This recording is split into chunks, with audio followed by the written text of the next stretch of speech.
আমাদের দাবি। গোলন্দে সরকারি প্রাথমিক বিদ্যালয়ের শিক্ষকদের মানববন্ধন ও স্মারকলিপি প্রদান।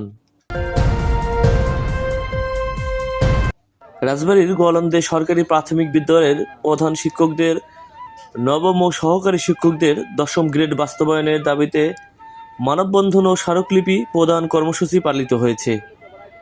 বুধবার বিকেলে গোলন্দা উপজেলা পরিষদের সামনে মহাসড়কে ঘণ্টাব্যাপী এই কর্মসূচির আয়োজন করে বৈষম্য নিরসনে প্রাথমিক শিক্ষক সংগঠন সমন্বয় পরিষদ।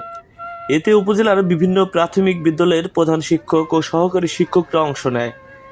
এর আগে তারা উপজেলা নির্বাহী কর্মকর্তার নিকট দাবি সম্বলিত একটি স্মারকলিপি প্রদান করেন।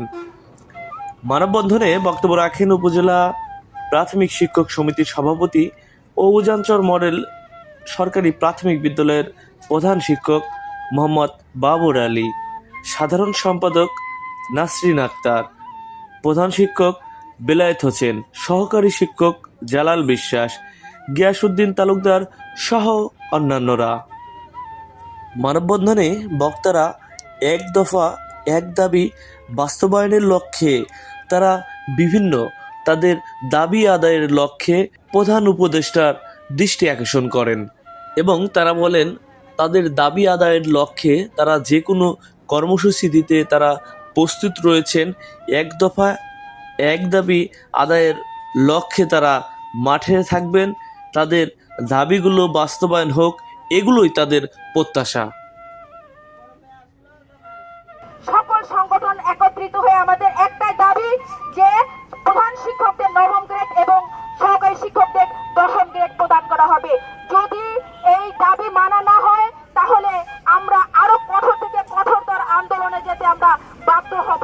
কারণ আমরা যে মাঠ পর্যায়ে যে শ্রম দিয়ে থাকি শুধু প্রাথমিক শিক্ষার মানে নয়, আরো অন্যান্য সেক্টরেও আমাদের কাজ করে অনবরত কাজ করে যেতে হয়। এত পরিশ্রম, এত কিছু ক্ষুধা পেটে নিয়ে কখনোই ভালো কিছু প্রত্যাশা করা ঠিক না। জাতি কোনোদিনও কোনো ভালো কিছু প্রত্যাশা করতে পারে না। তাই আমাদের একটাই দাবি, আমাদের এই দেশকে সমৃদ্ধ করতে হলে শিক্ষার মান যদি আরো বাড়াতে চান তাহলে আমাদের পর্যাপ্ত শিক্ষক এবং শিক্ষক বেতন এবং বেতন গ্রেড অবশ্যই প্রধান শিক্ষকদের ৯ম এবং সহকারী শিক্ষকদের ১০ম গ্রেডে উন্নত করতে হবে। ভারত, নেপাল, ভুটান এরাও কিন্তু আমাদের থেকে অনেক ৩-৪ গুণ বেতন বেশি। আমাদের শ্রীলঙ্কা আমাদের বেতনটা এতই কম যা আসলে আমাদের এটা বলাও সমস্যা। আমাদের কিন্তু এটা দেওয়া যেহেতু আমাদের যোগ্যতা আছে, যোগ্যতা চাওয়া হয় স্নাতক পাস, একজন সহকারী শিক্ষকের স্নাতক পাস, কিন্তু সে সকাল ৯টা থেকে ৪:০০ পর্যন্ত কিন্তু সে স্কুল কাজ করে এক নাগারে। এবং শুধু ৪:০০ না, শিক্ষকের কিন্তু সময় নাই, তখন ৩-৪ ঘন্টা শিক্ষার পাশাপাশি যে কোনো প্রোগ্রামে কিন্তু দায়িত্ব পালন করা হয়। নির্বাচন থেকে শুরু করে ভোটার তালিকা তৈরি করা, যে কোনো টিকা দেওয়া, স্বাস্থ্য কীটনাশক ট্যাবলেট খাওয়ানো, যত প্রকার সমস্যা আছে এমনি হোক আর বন্ধ করোনা হোক, প্রত্যেকটা বিষয় শিক্ষকের ভূমিকা থাকবে। এটা কিন্তু অবশ্যই একটা ভালো দিক। কিন্তু আমাদের এই ভালো দিকটা এই করার জন্য আমাদের মানসিকভাবে যদি ঠিক রাখা হয়, আমাদের যদি যাদের ক্ষুধারা নিবারণ হয়, আমার সন্তানকে যদি একটু ভালো মতো খাওয়াইতে পারি, ভালো একটা একটু খাওয়াইতে পারি, তাদেরকে মানুষের মানুষ করে তুলতে পারি, অবশ্যই কিন্তু